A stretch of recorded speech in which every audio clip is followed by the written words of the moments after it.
I'm standing in front of the Tullamarine Hazardous Waste Landfill in the northern working class suburbs of Melbourne. Dumping of toxic liquid waste began in 1972. Strong chemical odours from the dump led local residents to demand its closure in the 1980s. Successive Victorian state governments and the Environment Protection Authority refused to close the dump until 2008 as alternative disposal methods were more costly. In May this year, local residents released their own study indicating higher than average cancer rates and possible cancer clusters. Because we've got so many people sick, we put out in the local newspapers that we wanted people to contact us when they were ready, that if they had any sickness in their family, mainly cancers or really bad skin diseases and things like that. And just by it being in the local papers, we've had hundreds of people call us. Every day I get somebody new calling me with something. We've got whole streets in Gladstone Park where every house in the street has had somebody die of cancer. Now, when you've got that sort of thing happening, that's clusters. When you've got clusters, you know that you've got problems, so therefore something has to be causing these clusters. So we've found that we've got 5 significant clusters within West Meadows and Gladstone Park.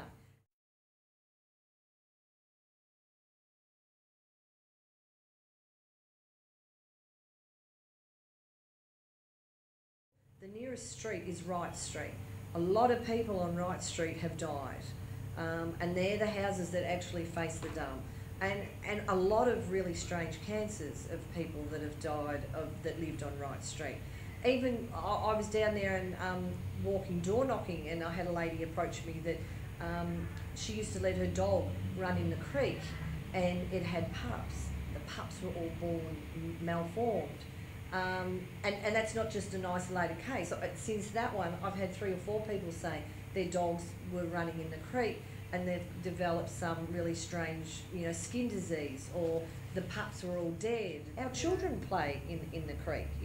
I see a Tarzan rope set up down there for summertime that the kids jump in when the creek's at a good level, and they play in the creek. The stories that people tell you, like 3 or 4 members of the same family, with cancer. Small children that have got these really unusual cancers that, just can't be explained.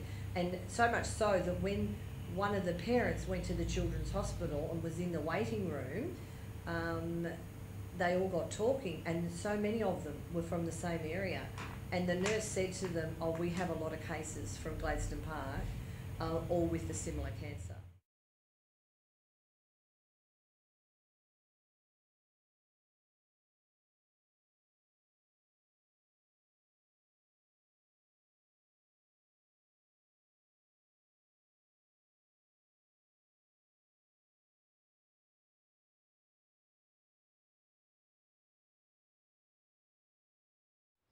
Comments recently have sort of said, well, why did you move to the area? You knew the tip was there. Well, no, when I bought this place, I didn't know the tip was there. I didn't know what was being dumped there. On the maps in the area, it was a quarry. It was an old, unused bluestone quarry. There's another one still open just up the road at Atwood. That's what we sort of knew. We didn't know that it was an industrial waste tip when we moved to the area. Sort of became aware of it probably 3 or 4 years ago, that a lot of nasties were being dumped in there, and there was a call from local residents that actually lived quite close to remove or to stop the dumping of stuff in these. We over years have actually smelt some nasty smells, and mainly at night. The smell was sort of coming through. You couldn't leave windows open at night because of the nasty smells. But yes, it wasn't sort of something that I took a great deal of notice of until neighbours became ill and sick. We had a family living very close to us, sort of one of our neighbours, that both husband and wife passed away with cancers. We have neighbours across the road that have a wife has actually had a cancer treated successfully so far. So yeah. We have a friend down at West Meadows that is going through probably the third stage of cancer treatment. Seems to have just been sidelined. You know, there is a problem, government hands it on to the EPA, let the EPA worry about it, let the EPA handle it. And really, to get rid of a problem, you have to get rid of the problem. You can't just bury it under thousands of tons of soil and dirt and clay and say that's fine. You know, it's eventually it's going to come back and bite somebody, yeah. And it's going to be our kids and our kids' kids. Yeah. As far as the tip's concerned, I think it should never have been there in the first place. It goes back to business, big business. Big business control government, so I don't care what anybody says. If big business doesn't agree with it, the government can't do it. So if the big business says, we want a tip out here, a toxic waste tip, that's where it's going to go. Once big business step in, if you want to stay in Parliament, you've got to abide by what they say or you're out. And that's the way it works. It's the same in America, it's the same in every country in the world.